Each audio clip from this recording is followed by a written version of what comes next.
I see you, I appreciate you, and I'm thankful you subscribe and keep showing up. This space is built on your insights. Leave your thoughts and lessons below. Now, cue the tension, cue the truth, let's get into it. Before this story starts, I want to point out one detail that matters.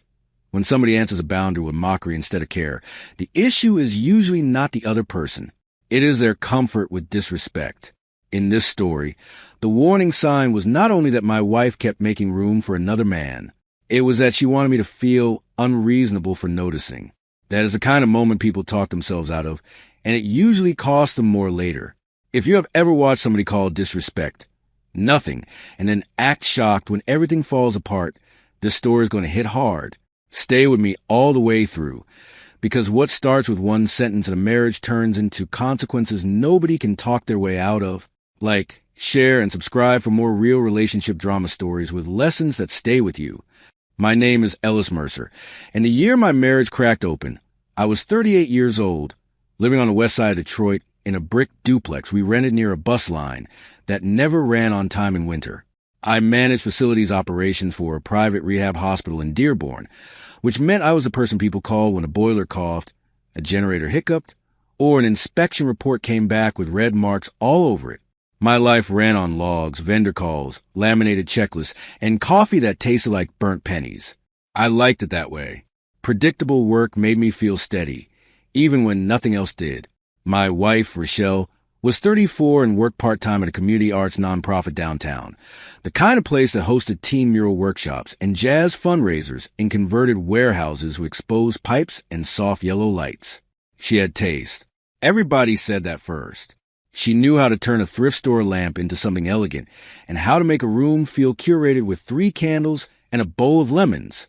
She also had a way of speaking that made ordinary things sound final. If she said, "That is not what happened," people often doubted their own memory before they doubted her. I noticed that too late. We had been married 4 years, together for 7. We met at a Labor Day cookout in Southfield when her aunt complained that I stacked paper plates like a man who alphabetizes his socks. Rochelle laughed so hard she spilled ginger ale on her sandal. And later she told me the order in a man was attractive because too many people moved through life carelessly. That should have made us a good fit. I was careful. She claimed to want care. But over time I learned she meant care directed toward her moods, her preferences, her shifting definitions of what counted as neglect. In the beginning, I confused her intensity with honesty. She cried openly, got excited loudly, and loved hard in visible ways. I came from a family that believed feelings should be folded neatly and put away before company came over. My father was a deacon who ironed handkerchiefs on Saturday night for Sunday service. My mother taught 3rd grade for 30 years and said things like, "Not every thought needs a parade." Rochelle felt different from that world. Alive, I thought. Necessary. She brought color into my life. What I did not see was how quickly color can become smoke when every disagreement gets treated like a personal insult. We married in October under a cold sky that threatened rain and never delivered. My cousin's gospel group sang during the ceremony, and Rochelle walked down the aisle in a satin gown with little pearl buttons all the way up the back. At the reception, my Uncle Bernard carved turkey with a pocket knife because the catering staff forgot the serving utensils. Rochelle laughed about that for months. "Your people will survive anything," she said. I loved that she called them my people with affection. I thought marriage meant building a team. I did not understand yet how often I would end up being the entire infrastructure by myself. The shift started the year the hospital got bought by a bigger chain.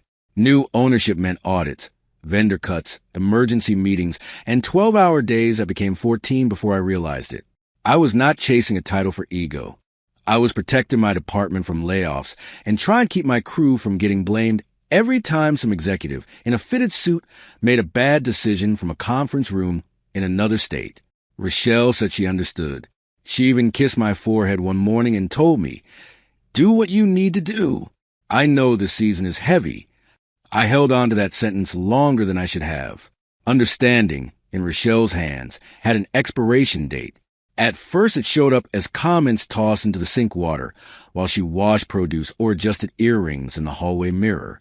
"You missed dinner again. I guess your clipboard gets more conversation than I do." You know the dog next door recognizes your headlights better than I do. None of those were screaming fights. They were little cuts, designed to make me defend myself over a schedule I had already explained. I tried compensating. I brought home lemon chess pie from a diner near Michigan Avenue. I left notes on the fridge. I shifted meetings when I could. It was never enough. The man's name was Darian Polk. Rochelle said it in passing the first time, almost lazily, while painting her toenails on a towel spread over the living room rug. He was, according to her, an old friend from college who had moved back to Detroit after divorce in St. Louis. He knows everybody in nonprofit circles. She said, "You would like him. Actually, he is organized." I remember looking up from my laptop and thinking that was a strange thing to say about another man to your husband, but it passed. Darian was just a name. Married people mention names. I let it pass. Then Darian became a person who kept appearing in the margins of our life. He had helped carry folding tables after a fundraiser. He had recommended a printer for the nonprofit's gala booklets. He had dropped off extra seedlings from a black-owned nursery because Rochelle wanted herbs for the kitchen window. His presence arrived in anecdotes first. That is how some disruptions enter a home. Not with a bang, but with a casual mention while the microwave hums and the weather app predicts sleet.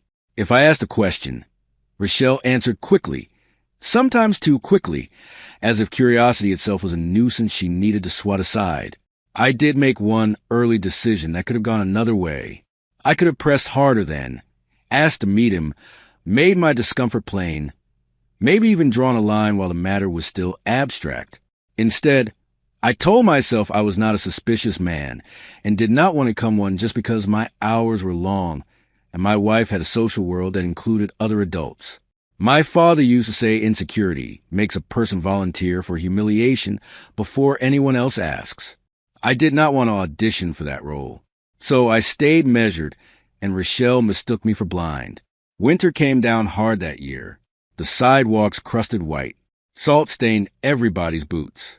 The radiator in our upstairs bedroom hissed like it had opinions. Rochelle started staying out later after evening events, saying she was networking, or helping with cleanup, or grabbing tea with people from the Arts Council. She always had a reason, and the reasons were believable if you did not line them up side by side. She got more protective of her phone, too. She never used to care where she left it. Suddenly, it lived face down on side tables, tucked under throw blankets, carried to the bathroom for no clear purpose. One Thursday, I got home around 11 after an inspection ran long, because a contractor mislabeled 2 shutoff valves and nearly sent my blood pressure through the roof. Our kitchen smelled like roasted garlic and something citrusy. Rochelle was sitting at the counter in one of my old university sweatshirts, laughing quietly at a message. When I kissed the side of her head, she flinched first and then covered it with a smile. That tiny body response landed in me like a dropped wrench. Not proof, not enough for a charge. Just one of those moments your spirit notices before your mind catches up. At my barbershop on Joy Road, men talked about everything except the things that actually hurt them. Lions football, city taxes, nephews acting wild, old songs that used real bass. My barber, Mr. Leon, had known me since high school. He limed my beard one Saturday and said, "You've got that married man forehead. Too much thinking under there." I laughed, but he kept clipping and watching me in the mirror. "Whatever you are excusing," he said, "make sure it is not training somebody to treat you cheap." He did not know the details. He was speaking from age and pattern. I heard him. I did not act yet. Rochelle and I had a standing Friday ritual when life was not too chaotic. We would stop by a fish place near Grand River, bring home perch dinners with too many hot sauce packets, and watch old courtroom reruns with the captions on, because she liked reading people's lies as much as listening to them. That ritual started slipping. She had fundraisers, donor mixers, planning sessions, gallery previews. When I offered to go with her, she often said it would be boring for me or too crowded or more her work world than ours. That word hits me every time. Our marriage was apparently something she stepped out of and into. The first time I saw Darian in person, it was by accident. I had left my badge on my desk and swung back to the hospital on a Sunday afternoon because Monday mornings become disasters when you start scavenging for access cards. On my way home, I stopped at a coffee shop in Corktown to get Rochelle the cinnamon tea she liked. Through the front window, I saw her sitting at a table near the back. Darien sat across from her, close enough that their knees could have touched under the table. He leaned in when she laughed. She touched his wrist mid-sentence like it belonged there. I stood outside with cold air in my lungs and made my second decision point. I could have walked in immediately, let the bell over the door announce me, forced the truth into daylight while both of them were still warm in it. Instead, I kept standing there, tea order forgotten, because I wanted one more second to understand what I was seeing without the mess of performance. Then Rochelle looked up and saw me through the glass. Her face did not show shock at first. It showed irritation. That was the part that changed me. I walked in after that, slow and polite. "Ellis," she said, like I had interrupted an appointment she had every right to keep. Darien stood halfway, offered his hand, and introduced himself with the confidence of a man who had been assured he was not crossing anything meaningful. He was clean-cut handsome in an easy way, with a navy peacoat draped over his chair and the kind of voice people use when they know rooms tend to receive them well. I shook his hand because I am still me, even when angry. Rochelle told me they had just bumped into each other after she left an event. A bad lie gets heavier when 3 people must carry it. I sat down for 5 minutes. That felt like 20. Darien talked about nonprofit burnout, city funding, and some redevelopment projects near Eastern Market. Rochelle smiled too much. She kept steering the conversation away from specifics, which only highlighted them. When I finally stood to leave, I told her I would see her at home. She said, "Do not start. Not in the car. Not later. Not after thought." Right there in front of him, as if my reaction was the real inconvenience. I drove home gripping the wheels so tightly my knuckles hurt. I remember a church marquee in the dark that read "Hold Fast." It almost made me laugh. At home, Rochelle came in 40 minutes later carrying no tea, no apology, and no urgency. She set her purse down carefully, buying time. I asked one simple question. "Why did you lie?" She exhaled through her nose and said they were only talking, which was not an answer. I asked why she had hidden it. She said, "Because I make everything weird." That sentence sat in our dining room like a stain. I told her there was a difference between privacy and secrecy, and that meeting another man alone, then acting irritated when your husband discovers it, was not a small thing. She rolled her eyes before she answered. "You're always at work," she said. "What is the big deal if I spend time with him?" She said it with one shoulder lifted, almost bored, like we were discussing the thermostat. I had prepared myself for deflection, not that level of contempt. I asked whether she heard herself. She said I was turning friendship into betrayal because my life revolved around schedules and emergencies, and I expected hers to sit still until I clocked out. Then she hit me with the old accusation, the one she used whenever she wanted moral altitude. "You are controlling when you feel guilty." I looked at her and understood she had been rehearsing that line. I did not scream. That mattered to me, maybe more than it should have. Men who look like me do not always get the luxury of visible anger without consequences. And besides, I knew yelling would only help her rewrite the scene later. So I said my piece plainly. I told Rochelle that time with another man was a big deal when it required lies, secrecy, and disrespect. I told her I was setting a boundary, not issuing a command. No more private meetings with Darien, and we needed counseling if she wanted this marriage intact. She laughed once, short and sharp. You cannot schedule people into loving you right. After that fight, she became oddly cheerful for 3 days, which disturbed me more than tears would have. She hummed while watering the basil on the windowsill. She asked whether I wanted cornbread with dinner. She texted me a photo of snowfall outside the art center with a heart emoji like nothing had shifted. Sometimes people smooth over the top of a crack because they know going underneath it would require truth. I watched her move through our house like a woman managing optics, not damage. I started noticing what belonged to me, what we had bought together, what accounts were tied to my name, what obligations still assumed partnership. Then came the scarf. It was not dramatic. No lipstick on a collar. No grand reveal. I was cleaning out the backseat of Rochelle's Buick before taking it to get the brakes checked, and tucked under a reusable grocery bag was a charcoal men's scarf that smelled faintly of clove cigarettes and laundry beads we did not use. Darien had worn a scarf like that at the coffee shop. I held it in my hands long enough for the denial to drain out. People who are innocent do not accumulate somebody else's winter accessories in private corners of shared life. They just do not. Rochelle got home to find the scarf folded on the kitchen table beside the mail. She stopped when she saw it, then recovered too fast. He left that in my car after we dropped off supplies, she said. No pause to remember, no surprise at seeing it there, no question about why I had found it. I asked how many rides Darien had taken in her car. She said I was being dramatic again. I asked whether she had any interest in saving our marriage. She stared at me like I had moved the furniture wrong. I am not doing this every week, she said. Believe what you want. Something in me cooled then, not shattered, cooled. People talk about heartbreak as a loud event, but sometimes it is a thermostat clicking off.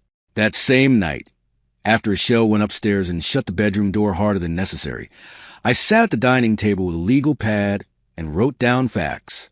Lease renewal due in 2 months. Utilities in my name except the internet. Joint savings were small, mostly for home repairs we never made because the landlord handled the big stuff, and Rochelle kept finding better uses for the rest. My paycheck covered most of our actual life. That list did not make me angry. It made me precise. I spoke to an attorney the next Tuesday during my lunch break from my truck in the hospital parking lot while sleet tapped the windshield. She was a family lawyer in Southfield recommended by one of our nurse managers after her sister's divorce. I was not calling to launch missiles. I wanted to know where the floor was beneath my feet. The attorney asked calm questions, explained property distinctions, account protections, occupancy rights, and the importance of not making emotional decisions without documentation. I wrote everything down in my facility's notebook between reminders about fire doors and vendor bids. It felt strange, turning my marriage into action items. It also felt necessary. My next decision could have changed everything too. I could have confronted Darien directly, man to man, as people like to say, and I know some men would have respected that route more. I chose not to because my issue was not with the easiest target. He was a symptom. Rochelle was my wife. She had made vows with me, built a home with me, accepted my labor and steadiness and late nights, and all the invisible things that make ordinary life function. Going in first would have let her become a bystander in her own choices. I refused to rearrange responsibility that way. I tried one more constructive route because I needed to know I had not skipped integrity. I scheduled a counseling consultation at a practice in Farmington Hills and texted Rochelle the date and time. I wrote, "We need help or we need honesty. Pick one." She replied 2 hours later with, "I am not paying someone to gang up on me because you are insecure." That was the whole message. No curiosity, no counteroffer, no attempt. When effort becomes one-sided, it is no longer repaired. It is maintenance. And I was exhausted from maintaining something the other person kept kicking holes in for fresh air. The unraveling after that was gradual, almost bureaucratic. I opened a new checking account.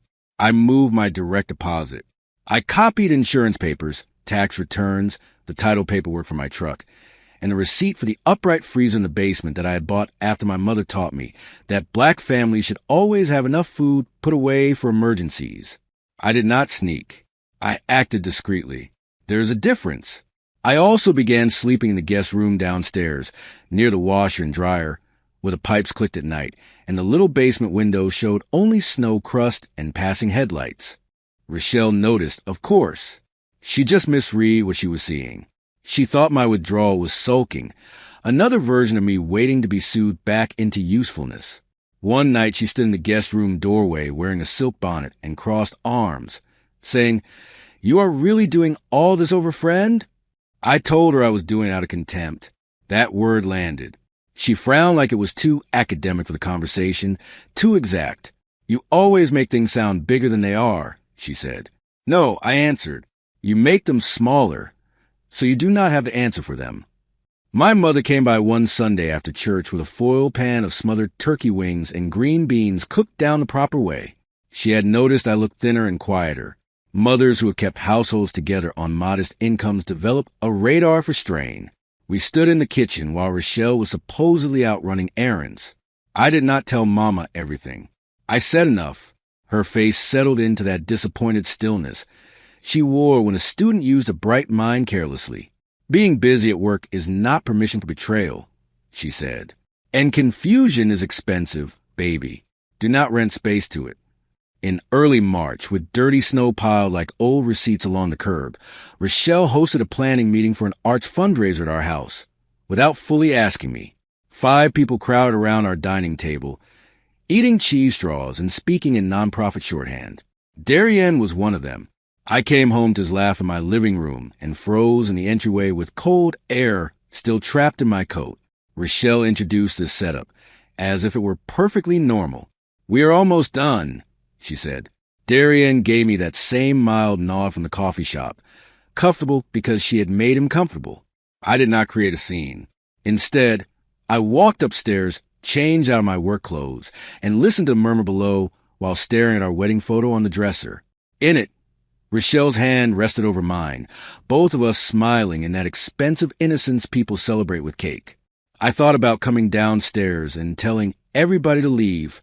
I thought about embarrassing her the way she had embarrassed me. I chose not to because I no longer wanted victory inside the marriage. I wanted to leave. Once I admitted that, the room felt different, less like a battlefield, more like a building already condemned. I filed for divorce 2 weeks later. Nothing dramatic happened that morning. I still checked pressure gauges at work. I still reminded a contractor not to prop open a fire door. I still ate vending machine peanuts at 3:15 because lunch had gotten away from me. Then I left early, drove to my attorney's office, signed papers, and watched my name move across documents that turned private pain into a legal process. The server reached Rochelle the next day at her nonprofit office. She called me 12 times in 20 minutes. I answered once. She was breathless with outrage. "You filed for divorce before even talking to me?" I almost laughed at that, not because anything was funny, but because some lies collapse under their own weight if you let them breathe. "We talked," I said, "many times." She cried then real tears, which made things harder for a second because I did love her once, and the body does not always keep pace with the mind. She said I was humiliating her. I said what humiliated her was treating marriage like a waiting room she could step out of whenever she wanted. She accused me of being cruel, rigid, and impossible. I heard pain in her voice, but not accountability. There's a difference there, too. The months that followed were slow and expensive in all the ordinary ways divorce tend to be. Rochelle moved from outrage to bargaining to revision. 1 week, she wanted to save the marriage. The next, she said I had emotionally abandoned her first. Then she claimed Darien had only been a friend until I pushed her away. That line angered me more than the rest because it tried to turn her choices into weather I had created. Meanwhile, the nonprofit cut her hours after a funding shortfall, which meant she fell behind on household expenses she had promised to cover once I moved out and stopped subsidizing everything. I rented a small apartment in Oak Park above a retired postal worker who played radio gospel on Sunday mornings and swept his own walkway before sunrise. It had plain beige walls, a narrow galley kitchen, and windows that rattled when the bus went by, but it was quiet in the way a deep breath is quiet. I bought a used leather chair from a teacher in Ferndale, moved my books in milk crates, and hung exactly one framed photograph. My late grandfather in overalls standing beside the first house he ever owned. I needed reminders of steady men, not stylish rooms curated over unstable ground. Darien did not vanish immediately. He kept hovering around Rochelle through the spring, helping, advising, appearing in stories she told mutual friends. But hovering is easy when the stakes are emotional and the appetizers are free. By summer, when her landlord began threatening action over late payments and the divorce made certain financial realities official, his helpfulness thinned. He stopped showing up to practical errands. He was unavailable when she needed someone to co-sign storage, help move furniture, or cover a utility bill. That was the karma people later tried to package as justice. To me, it looked simpler. Fantasies rarely volunteer for paperwork. Rochelle called me in July from an unknown number while I was parked outside a diner in Livonia after a vendor breakfast meeting. Ceiling fan spun inside. Somebody at the counter was arguing kindly about grits. I should not have answered, but I did. She said she needed help because she had received a court notice from her landlord and did not know where she and her things would go. I let her speak. Then I asked the question that had been growing inside me for months. When exactly did you think this would become my responsibility again? The silence after that was the first honest thing between us. She cried softer this time, less angry, more afraid. She said she had made mistakes. She said Darian had turned out not to be who she thought. She said she had been lonely. All of that may have been true. Truth can arrive late and still be true. But late truth does not. Erase consequences. I told her I hoped she called her sister in Toledo, because family is who you lean on when pride stops paying rent. I also told her I was not the bridge back to stability after she burned the one we had. It hurts to say. It also freed me. Her eviction happened in August, not with dramatic curbside heap, but with the kind of procedural humiliation most adults fear more. Deadlines missed, extensions denied, movers rushed, belongings stacked in a storage unit she could barely afford. I heard through Rochelle's cousin that she ended up staying with relatives for a while outside Cleveland. People love the phrase karma because it makes consequences sound mystical and satisfying. There was nothing satisfying about it. It was sad. It was avoidable. It was a chain of small arrogances and ignored warnings finally adding up to math nobody could charm their way around. I spent that fall relearning my own rhythms. Saturday mornings I bought peaches or apples from Easter Market, depending on the month, and listened to old Anita Baker songs while meal prepping for the week. I joined a men's group at church, not because I want to perform healing, but because grown men need places where grief can be named without turning into spectacle. I started taking the long way home from work through tree-lined streets when leaves browned at the edges. I noticed I slept through the night more often. Peace did not arrive like fireworks. It arrived with lower blood pressure and unclenched shoulders. Looking back, I can see how often I mistook restraint for wisdom. Sometimes I was wise. Sometimes I was simply afraid of disrupting the image of being the dependable one. I stayed measured because I did not want to become the story of an angry black husband who overreacted. I swallowed things because I wanted to be fair. Fairness matters. But fairness without self-protection becomes a costume people use to access you cheaply. That was one of the hardest truths. Rochelle did not only cross lines. I helped erase them by staying after they were crossed, hoping maturity would make disrespect feel smaller. The divorce was finalized just before Thanksgiving. I signed the last document in a conference room that smelled faintly of toner and stale coffee, then drove straight to my mother's house, where sweet potatoes were cooling on the stove and my father was arguing with the thermostat like it had insulted scripture. Nobody made a speech. Mama just handed me a bowl to peel apples for the cobbler. That ordinary task steadied me more than any grand closure could have.